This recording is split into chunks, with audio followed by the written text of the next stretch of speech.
오늘 본문을 보시면 하나님께서 사람을 낮추기도 하시고 높이기도 하시는 모습을 보여주고 있습니다. 33절 말씀 보시면 이런 식으로 설명하고 있습니다. 여호와께서는 강이 변하여 광야가 되게 하시며 샘이 변하여 마른 땅이 되게 하시며 그 주민의 악으로 말미암아 옥토가 변하여 염전이 되게 하시며, 여기 표현을 볼까요? 강이 광야가 됩니다. 그리고 샘이 마른 땅으로, 그리고 옥토가 염전이 된다.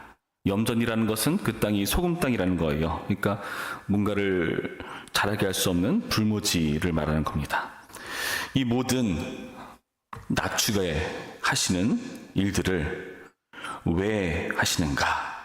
34절에 분명히 밝혀주시기를 그 주민의 악으로 말미암아 그렇게 하셨다.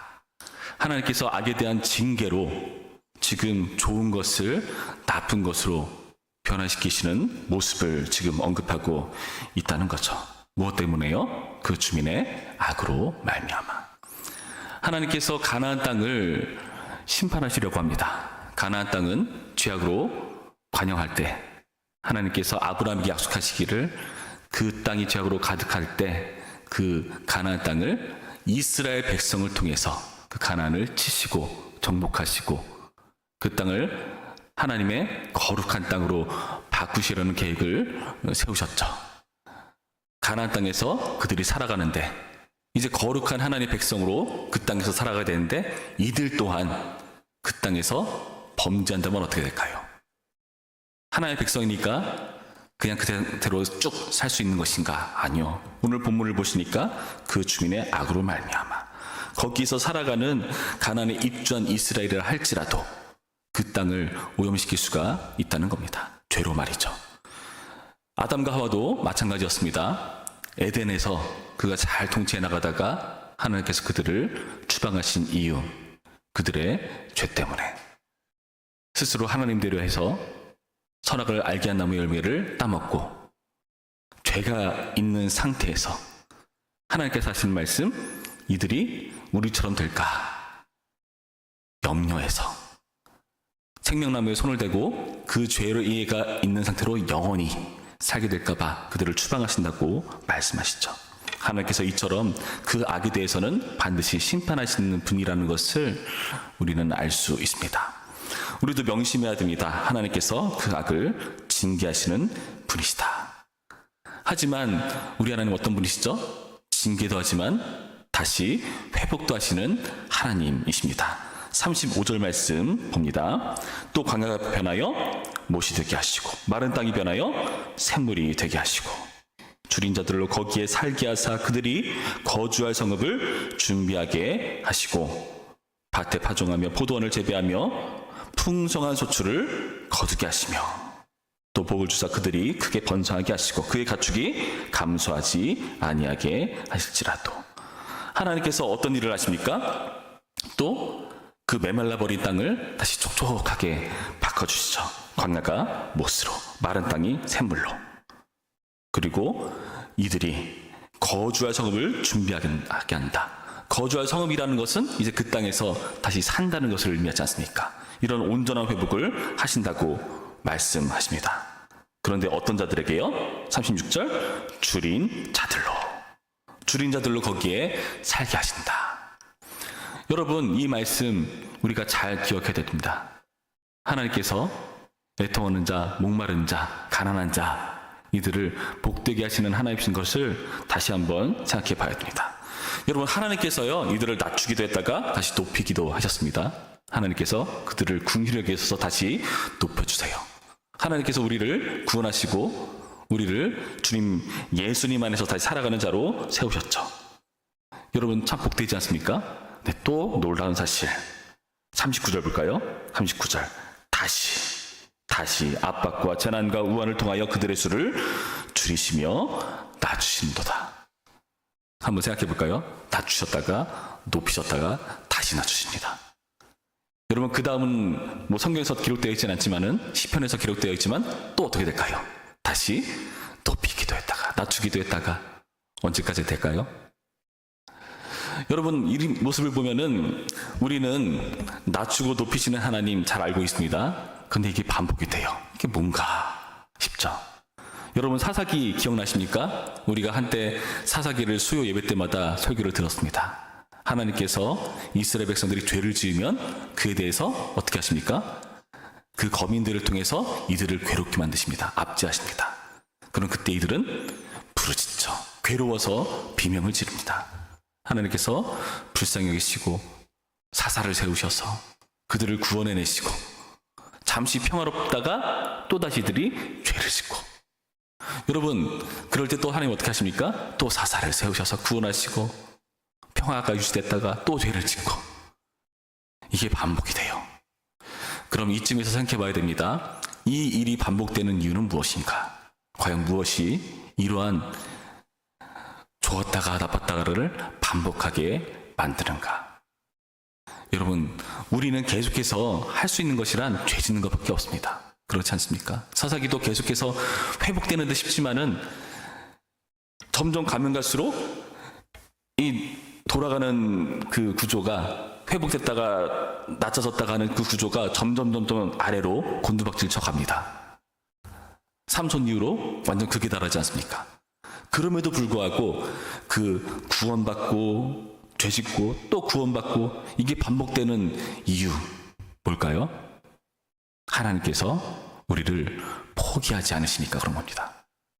여러분, 이 원리 잘 기억하시기 바랍니다. 하나님께서 우리를 포기하지 않으시니까 이 삶이 반복되는 거예요. 만약에 하나님께서 우리를 포기하신다면, 놔버리신다면 어떻게 될까요? 그냥 그 자리로 곤두박질 치는 거죠. 회복할 여력이 없는 겁니다. 우리의 죄 때문에 계속해서 타락하고 넘어지고 죄짓고 계속 낮아집니다. 낮아질 수밖에 없어요. 그럼에도 불구하고 높여주시는 하나님이 있기 때문에 우리가 신기하게도 유지가 되는 겁니다. 언제막에도 이상할 것 같지 않은 세상을 우리는 뉴스를 통해서 확인합니다. 나의 본성을 철저히 들여다보면은 나는 도무지 가망 없는 죄인이라는 사실을 깨닫습니다. 물론 잠깐 나 좀 괜찮아 보이는데 싶을 때도 있겠죠. 그러나 또 금방 깨닫습니다. 나는 왜 이렇게 죄를 짓는 걸까? 나는 왜 이렇게 또 했던 죄를 반복하는 걸까? 나는 왜 계속해서 누군가를 상처 주는 걸까? 왜 나는 내가 있는 자리마다 잘 안 풀리는 걸까? 여러 가지 그런 푸념들이 나올 수밖에 없는 상황들. 그럼에도 불구하고 유지되는 이유가 뭐라고요? 하나님께서 우리를 포기하지 않으시기 때문입니다. 하나님께서 놔버리신다면은 잘 되는 것처럼 보일 수 있어요. 그러나 그 상태로 하나님의 죄에 대한 심판이 임하는 것입니다. 로마서 1장의 표현에 의하면 하나님께서 세상을 그냥 놔두시고 잘 되시는 것처럼 보이는데 그 놔두시는 것 자체가 그들은 이미 심판을 받았다는 표현을 합니다. 우리가 낮아졌다 높아졌다를 반복하는 이유, 하나님께서 우리를 포기하지 않으셨기 때문에. 이렇게 낮추기도 하고 높이기도 하시는 하나님 때문에 우리는 너무나 다행인 겁니다. 근데 더 감사한 건 뭘까요? 이 하나님이 어떤 분이신가? 33절 말씀 보시면은 이렇게 하시는 하나님의 이름을 뭐라고 언급하죠? 여호와께서는. 여러분, 여호와는 어떤 일을 하시는 분일까요? 43절 말씀 볼까요? 43절 말씀. 우리 43절을 한 목소리로 읽습니다. 시작. 지혜 있는 자들은 이러한 일들을 지켜보고 여호와의 인자심을 깨달으리로다. 지혜 있는 자들은 이렇게 잘됐다가 낮았다를 반복하는 것을 보면서 뭘 깨달으라고요? 여호와의 인자심을 깨달으리로다. 여러분, 인자라는 것은요, 하나님께서 우리를 사랑하시는 뜻입니다. 인자는 사랑의 표현입니다. 근데 그 사랑이 그냥 사랑이 아니에요. 결혼과 같은 사랑을 말합니다. 결혼은요, 우리의 감정이 때로는 상대에 대해서, 남편에 대해서, 아내에 대해서 서운할 때가 있어요. 속상할 때가 있어요. 감정적으로 화가 나기도 해요. 그리고 이 결혼 깨버리고 싶은 순간도 있습니다. 그럼에도 불구하고 그 사랑이 유지되는 이유, 우리의 감정과 상관없이 유지될 수 있는 이유는 뭐죠? 결혼이라는 약속을 통해서 유지되는 겁니다. 화가 나더라도 참고 돌이키고 또다시 회복되고, 그리고 서로를 이해하게 되죠. 아, 우리 남편은 이거는 진짜 싫어하는구나. 이건 내가 어떻게 할 수 없는 부분이구나. 남편 입장에서 아내를 봤을 때도 마찬가지죠. 제가 어디선가 권고를 듣기를 결혼할 때요, 3번 말해서 안 되는 거면은 그냥 받아들이라는 겁니다. 안 바뀌는 거예요. 여러분, 그런 상황을 확인하면서 우리가 그런 안 바뀌는 것을 통해서도 그 결혼이 유지되는 이유는 뭘까요? 계속해서 이 사람이 죄인이라는 거, 뻔히 안 바뀌는 건데 유지되는 이유? 결혼이 우리를 꽁꽁 묶는 약속이기 때문에 그렇습니다. 수많은 하객들과 특히 하나님 앞에서 하나님이 맺으신 것을 사람이 끊을 수 없기 때문에, 그 사랑 때문에, 그 약속 때문에 그 사랑이 유지되는 겁니다. 그걸 바로 인자라고 하는 겁니다. 아브라함한테 말씀하셨어요. 내가 너를 복되게 할 거야. 너의 자녀 많게 할 거야. 땅을 줄 거야. 그래서 너는 축복이 될 거야. 네가 있는 자리가 복될 거야. 너 때문에 많은 사람들이 복을 누릴 거야. 하나님 약속하셨어요. 그래서 그 약속을 지켜 나가야 됩니다. 내 주변 사람들이 복되려면요, 나에게서 복이 막 흘러넘쳐야겠죠. 내가 선하고 좋은 하나님의 백성이어야 가능한 일입니다. 그래서 하나님께서는 우리에게 그 복의 근원으로서 하나님의 사랑을 그치지 않겠다고 약속하시는 게 여호와의 인자심을 깨달으리로다, 바로 이 말씀입니다. 여러분, 그래서요, 하나님께서 우리에 대한 그 인자심이 드러나는 거죠. 그래서 시편에서 우리한테 뭐라고 밝혀줍니까? 시편 107편 1절 말씀 보시면은 전제가 이거죠. 여호와께 감사하라. 그는 선하시며 그 인자심이 영원함이로다. 하나님이 영원하시니까요, 우리의 높아졌다 낮아졌다는 영원할 겁니다. 끝나지 않을 겁니다. 여러분, 이 원리를 기억하시기 바랍니다. 그냥 놔두지 않으세요. 우리가 죄가 있는 상태로 하나님 그냥 두지 않으십니다. 반드시 그 부분 걸고 넘어집니다. 우리를 정말 메마를 정도까지 낮추기도 하십니다. 왜요? 우리를 사랑하시니까. 자녀가 엇나가는 것을 견딜 수 없어하는 부모시니까 그렇게 하는 겁니다. 히브리서 12장 말씀에 의하면은 아들을 징계하지 않는 아버지는 없습니다. 아들이기 때문에 징계하는 겁니다. 하나님께서 다윗에게 말씀하시죠. 너로부터 너의 왕위가 계속 이어질 거다. 솔로몬 때처럼 그냥 내치지 않을 거다. 나는 너를 포기하지 않을 거다. 사람 막대기 인생 채찍으로 때려서라도 너를 왕답게 만들겠다. 왕답게 만드는 게 뭘까요? 통치자잖아요. 하나님의 형상과 모양을 그대로 보여줄 수 있는 왕으로 나는 너를 때려서라도 인생 막대기 사람 채찍으로 너를 인도해 가겠다 말씀하시는 하나님이신 것을 기억하시기 바랍니다. 이 말씀 때문에 우리가 하시는 게 뭘까요? 이 말씀 때문에, 하나님 우리를 포기하지 않는다는 그 말씀 때문에 우리가 할 수 있는 것, 우리는 하나님께 기도하는 겁니다. 솔로몬이 성전을 짓고 기도하기를, 하나님 우리가 죄 지을지 몰라요. 죄 지을 때 이 성전에 와서 기도하면 우리를 고쳐주세요. 역대하의 말씀이죠. 그리고 그 말 그대로 이들이 죄를 짓죠.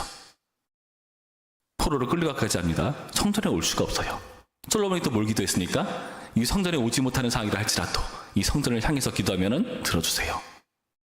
그 성전을 향해서 기도하면 회복시키는 일들을 하나님께서 하십니다. 다니엘이 창문을 열고 기도한 것처럼 말이죠. 성전을 향해서요.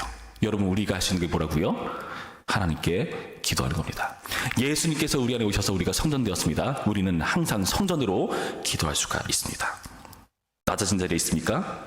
우리를 포기하지 않는 아버지의 징계일지 모릅니다. 그때 하나님께 기도하시기 바랍니다. 하나님, 우리가 주님 앞에 겸손히 기도합니다. 다시금 그 영원하신 하나님의 선하신 인자를 우리 가운데 베풀어 주옵소서. 그리고 기도하면서 우리를 포기하지 않는 하나님 때문에 이 기도 시간이 복된 시간이기를, 하나님의 인자와 선하심을 깨닫는 시간이기를 주님의 이름으로 축원합니다. 기도하겠습니다. 참 좋으신 하나님 감사합니다. 우리가 오늘의 말씀을 통해서 우리가 죄를 가진 한계 있는 나락으로 떨어질 수밖에 없는 죄인이라는 것을 깨닫습니다. 주님, 그럼에도 불구하고 우리가 이렇게 살아 숨쉬는 이유, 죽어서도 살 수 있고 살아서 예수를 믿는 자는 영원히 살 수 있는 이유, 하나님의 영원한 인자하심 때문인 줄로 믿습니다. 그 인자심을 바라보며 그리고 우리를 포기하지 않고 끝까지 하나님의 아들, 딸로 빚어가시겠다는 그 각오 앞에 우리가 부르짖게 하여 주시옵시고, 우리를 하나님의 형상답게 빚어가시기 위해 징계하시는 과정이라는 것을 아는 자로서 하나님께 기대하고 포기하지 않고 부르짖고 끝내 주린 자들로 살게 하시고 숨쉬게 하시고 영원히 하나님과 살게 하시는 그 놀라운 축복을 누릴 수 있도록 도와 주옵소서. 감사하며 예수님의 이름으로 기도합니다. 아멘.